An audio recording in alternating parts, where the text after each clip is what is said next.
Première épître de Pierre, chapitre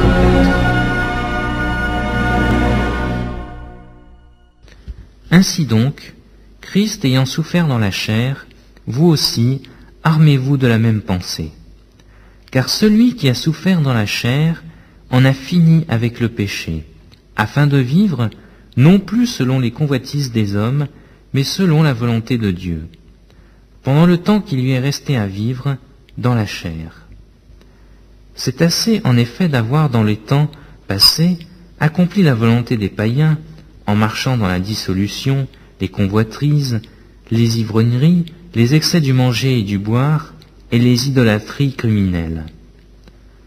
Aussi trouve-t-il étrange que vous ne vous précipitiez pas avec eux dans le même débordement de débauche, et ils vous calomnient. Ils rendront compte à celui qui est prêt à juger les vivants et les morts. Car l'Évangile a été aussi annoncé aux morts, afin que, après avoir été jugés comme les hommes quant à la chair, ils vivent selon Dieu quant à l'esprit. La fin de toute chose est proche. Soyez donc sages et sobres pour vaquer à la prière.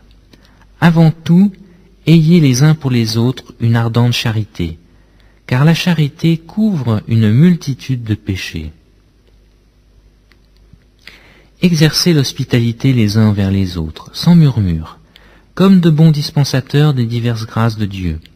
Que chacun de vous mette au service des autres le don qu'il a reçu.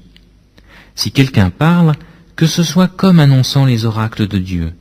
Si quelqu'un remplit un ministère, qu'il le remplisse selon la force que Dieu communique, afin qu'en toute chose Dieu soit glorifié par Jésus-Christ, à qui appartiennent la gloire et la puissance au siècle des siècles. Amen. Bien-aimés, ne soyez pas surpris, comme d'une chose étrange qui vous arrive, de la fournaise qui est au milieu de vous pour vous éprouver. Réjouissez-vous au contraire de la part que vous avez aux souffrances de Christ, afin que vous soyez aussi dans la joie et dans l'allégresse lorsque sa gloire apparaîtra.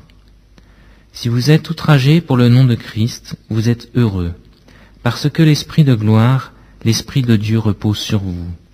Que nul de vous, en effet, ne souffre comme meurtrier ou voleur ou malfaiteur, ou comme s'ingérant dans les affaires d'autrui. Mais si quelqu'un souffre comme chrétien, qu'il n'en ait point honte, et que plutôt il glorifie Dieu à cause de ce nom. Car c'est le moment où le jugement va commencer par la maison de Dieu. Or, si c'est par nous qu'il commence, quelle sera la fin de ceux qui n'obéissent pas à l'évangile de Dieu?